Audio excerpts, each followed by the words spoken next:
नमस्कार मित्रों, मैं दिनेश डरसेना। स्वागत है आप सबका हमारे चैनल CGPSC सोर्सेस में। जैसा कि आप लोगों को पता ही है कि सुप्रीम कोर्ट और हाई कोर्ट में जजों की नियुक्ति को लेकर भारत सरकार और सुप्रीम कोर्ट के कॉलेजियम के बीच टकराव बढ़ता जा रहा है। कॉलेजियम ने हाई कोर्ट के 25 जजों की नियुक्ति की सिफारिश केंद्र सरकार के पास भेजी थी। केंद्र सरकार ने ये सिफारिशें कॉलेजियम को वापस भेज दी है और लिस्ट पर पुनर्विचार करने के लिए कहा है। जजों की नियुक्ति में केंद्र सरकार की भूमिका को लेकर एक मुकदमे में सुप्रीम कोर्ट के दूसरे सबसे वरिष्ठ जज जस्टिस संजय किशन कौल ने इस बात पर नाराजगी जताई कि सिफारिश किए गए जजों के नाम पर केंद्र सरकार लंबे समय तक फैसला नहीं लेती और इससे व्यवस्था बिगड़ती है। कानून मंत्री किरेन रिजिजू भी इस विवाद का चाहे अनचाहे हिस्सा बन चुके हैं। उन्होंने कहा है कि कॉलेजियम सिस्टम संविधान के अनुरूप नहीं है। प्रस्तुत वीडियो में हम ये जानने की कोशिश करेंगे कि सुप्रीम कोर्ट और हाई कोर्ट में जजों की नियुक्ति की संवैधानिक व्यवस्था क्या थी और अब कैसी व्यवस्था लागू है। साथ ही हम ये भी जानेंगे कि संविधान निर्माताओं ने इस प्रश्न को किस तरह से देखा था और उनकी मंशा क्या थी। संविधान के अनुच्छेद 124(2) में सुप्रीम कोर्ट के जजों की नियुक्ति की प्रक्रिया लिखी हुई है, जो यह है: उच्चतम न्यायालय के और राज्यों के उच्च न्यायालयों के ऐसे न्यायाधीशों से परामर्श करने के पश्चात जिनसे राष्ट्रपति इस प्रयोजन के लिए परामर्श करना आवश्यक समझे, राष्ट्रपति अपने हस्ताक्षर और मुद्रा सहित अधिपत्र द्वारा उच्चतम न्यायालय के प्रत्येक न्यायाधीश को नियुक्त करेगा। हाई कोर्ट के जजों की नियुक्ति की प्रक्रिया अनुच्छेद 217 में है, जो यह है कि राष्ट्रपति चीफ जस्टिस और गवर्नर के परामर्श से जजों की नियुक्त किया करेंगे। आइए समझते हैं कि कॉलेजियम प्रणाली है क्या। यह भारत में सर्वोच्च न्यायालय और उच्च न्यायालयों के न्यायाधीशों की नियुक्ति और स्थानांतरण सुनिश्चित करने की एक प्रणाली है। यह प्रणाली भारत के सर्वोच्च न्यायालयों के फैसलों के माध्यम से विकसित हुई है।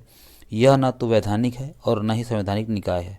सुप्रीम कोर्ट कॉलेजियम की अध्यक्षता भारत के मुख्य न्यायाधीश करते हैं और इसमें अदालत के 4 अन्य वरिष्ठतम न्यायाधीश शामिल होते हैं।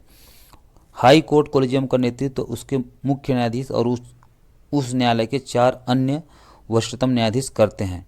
हाई कोर्ट कॉलेजियम द्वारा सुझाए गए नामों को पहले CJI और सुप्रीम कोर्ट कॉलेजियम द्वारा अनुमोदित किया जाता है और फिर वे नाम सरकार को भेजे जाते हैं। उच्च न्यायपालिका और उच्चतम न्यायपालिका के न्यायाधीशों की नियुक्ति केवल कॉलेजियम प्रणाली के माध्यम से की जाती है। अब समझते हैं कि कॉलेजियम सिस्टम अस्तित्व में कैसे आया, इसका क्या इतिहास रहा है। सुप्रीम कोर्ट और हाई कोर्ट में जजों की नियुक्ति और तबादलों को लेकर जो कॉलेजियम सिस्टम आज है वो न्यायपालिका के 3 फैसलों का नतीजा है, जो 3 जजेस केसेस के नाम से जाना जाता है। पहला जज केस 1981। सुप्रीम कोर्ट ने यह फैसला दिया कि ठोस तर्क या कारण के आधार पर राष्ट्रपति चीफ जस्टिस की सिफारिशें दरकिनार कर सकते हैं। इस फैसले ने न्यायपालिका में नियुक्तियों को लेकर कार्यपालिका को शक्तिशाली बना दिया। ये स्थिति 12 साल तक रही। सुप्रीम कोर्ट और हाई कोर्ट में जज अनुच्छेद 124(2) व 217 के तहत 1993 तक नियुक्त होते रहे। सेकेंड जज केस 1993। 1993 में सुप्रीम कोर्ट के 9 जजों की बेंच ने बहुचर्चित दूसरे केस में यह व्यवस्था दी कि अनुच्छेद 124 और 217 में परामर्श या कंसल्टेशन का मतलब चीफ जस्टिस से सिर्फ चर्चा करना नहीं, बल्कि सहमति यानी मंजूरी लेना है। यानी राष्ट्रपति सुप्रीम कोर्ट के चीफ जस्टिस की सहमति से जजों को नियुक्त करेंगे। इस तरह जजों को नियुक्ति का अधिकार जजों ने अपने हाथ में ले लिया। जजों की नियुक्ति की प्रक्रिया पहले सरकार की ओर होती थी, लेकिन इस फैसले के बाद अब यह प्रक्रिया जजों की ओर से आरंभ होने लगी। राष्ट्रपति के लिए जजों की कॉलेजियम द्वारा की गई सिफारिशों को मानना अनिवार्य कर दिया गया। 1993 के सुप्रीम कोर्ट के फैसले में चीफ जस्टिस को जजों की नियुक्ति में सर्वोच्चता 3 तर्कों के आधार पर दी गई थी। पहला, न्यायपालिका को सरकार से अलग और स्वतंत्र बनाए रखने के लिए जजों की नियुक्ति की प्रक्रिया एकीकृत, भागीदारी वाली और परामर्श तहत चलने वाली होनी चाहिए और ये जरूरी है कि इस प्रक्रिया की शुरुआत भारत के चीफ जस्टिस की अध्यक्षता वाला कॉलेजियम करे।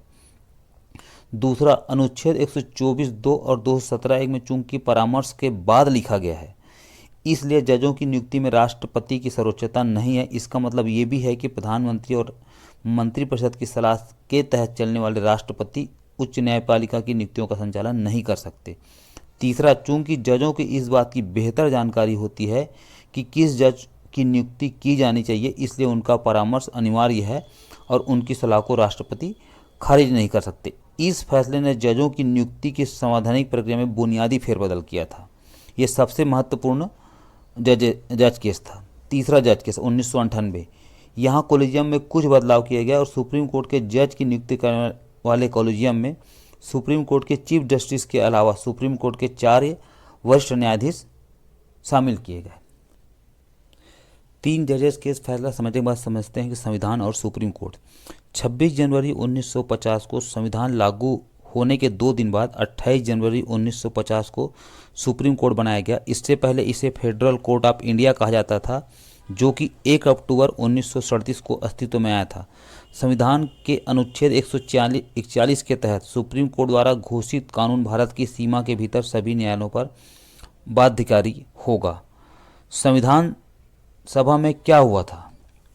जिस संवैधानिक व्यवस्था को 9 जजों की फैसले के बाद 1993 में बदला हुआ, वह संविधान सभा में गहन परामर्श और बहस के बाद अस्तित्व में आया था। सुप्रीम कोर्ट और हाई कोर्ट में जज कैसे बनाए जाएंगे, इस पर संविधान सभा में 23 और 24 मई 1949 को बहस हुई।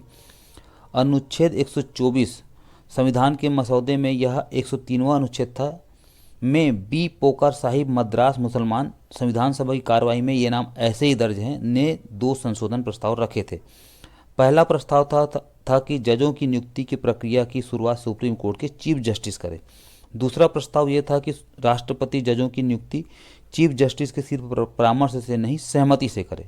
उन्होंने अपने भाषण में कहा, मुख्य न्यायाधीश को अपनी सिफारिशें सीधे राष्ट्रपति को भेजनी चाहिए। हाई कोर्ट के जजों की नियुक्ति के मामले में राज्यपाल से परामर्श के बाद राष्ट्रपति को चीफ जस्टिस की सहमति से जजों की नियुक्ति करनी चाहिए। मैं चाहता हूं कि सुप्रीम कोर्ट के जजों की नियुक्ति किसी भी तरह से राजनीति से प्रभावित न हो, लेकिन जजों की मंजूरी से जज बनाने का सिस्टम लाने की कोशिश वाले इस संशोधन को संविधान सभा में ध्वनि मत से खारिज कर दिया गया। ऐसा ही एक और संशोधन महबूब अली बेग साहिब मद्रास मुस्लिम ने जजों की नियुक्ति में चीफ जस्टिस को वीटो पावर यानी निर्णायक अधिकार देने के लिए लाया था। इस संशोधन में ये कहा गया था कि चीफ जस्टिस से हमेशा राय परामर्श किया जाएगा को बदलकर चीफ जस्टिस की सहमति से ही नियुक्ति की जाएगी कर दिया जाए। महबूब अली ने अपने भाषण में कहा कि हमारे प्रस्तावित संविधान में राष्ट्रपति कार्यपालिका के संवैधानिक प्रमुख होंगे। राष्ट्रपति हमेशा मंत्रिपरिषद और प्रधानमंत्री की सलाह से ही काम करेंगे और ये लोग तो राजनीतिक दलों के होंगे। इनका मतलब कि राष्ट्रपति का फैसला पार्टी हितों से प्रभावित हो गया। इस संशोधन को भी संविधान सभा ने 24 मई 1949 को ध्वनि मत से खारिज कर दिया। वहीं संविधान सभा के एक और सदस्य प्रोफेसर के.टी. शाह न्यायपालिका की स्वतंत्रता और उसके अलग अस्तित्व पर ज़्यादा जोर दे रहे थे। उन्होंने तो एक नया अनुच्छेद 102 लाने की वकालत कर दी। इसमें कहा गया कि भारत में न्यायपालिका को कार्यपालिका और विधायिका से पूरी तरह अलग रखा जाएगा। ड्राफ्टिंग कमेटी के चेयरमैन डॉक्टर बी.आर. अम्बेडकर ने के.टी. शाह के लाए संशोधन पर गहरी आपत्ति जताई। ये संशोधन भी संविधान सभा में खारिज हो गया। अब हम जानते हैं कि न्यायिक नियुक्तियों पर लाए गए इन संशोधनों पर डॉक्टर अंबेडकर ने 24 मई 1949 को संविधान सभा में एक महत्वपूर्ण भाषण दिया था, जिसको अक्षरशः आपको बताया जा रहा है। इसमें उन्होंने कहा कि संविधान संशोधन प्रस्तावों में कहा गया है कि सुप्रीम कोर्ट के जज सुप्रीम कोर्ट के चीफ जस्टिस की मंजूरी से ही बनाए जाएं। इस बारे में 2 राय नहीं है कि न्यायपालिका को कार्यपालिका से स्वतंत्र और अपने स्तर पर सक्षम होना चाहिए। जहां तक चीफ जस्टिस की मंजूरी से जज नियुक्त करने का मामला है, तो मुझे ऐसा लगता है कि इस तर्क को देने वाले लोग चीफ जस्टिस की निष्पक्षता और उनके फैसला लेने की क्षमता पर पूरी तरह भरोसा कर रहे हैं। मैं निजी तौर पर मानता हूं कि चीफ जस्टिस महत्वपूर्ण व्यक्ति है, लेकिन आखिर है तो वे आदमी ही। उनमें आम आदमियों की तरह तमाम खामियां, तमाम तरह की भावनाएं और राग द्वेष हो सकते हैं। मेरा मानना है कि जजों की नियुक्तियों में चीफ जस्टिस को वीटो यानी निर्णायक अधिकार देने की बात की जा रही है, जो वीटो पावर हम राष्ट्रपति और सरकार को भी नहीं दे रहे हैं। ये एक खतरनाक व्यवस्था होगी। संविधान सभा की इन 2 दिनों की कार्रवाई को देखने से और प्रारूप समिति के अध्यक्ष अंबेडकर का पक्ष जानने के बाद इसमें शक की गुंजाइश नहीं है कि संविधान सभा जजों की नियुक्ति का निर्णायक अधिकार जजों या चीफ जस्टिस को देने के खिलाफ थी। अनुच्छेद 124 में परामर्श लेने का मतलब जजों की मंजूरी से नियुक्ति करना कतई नहीं है।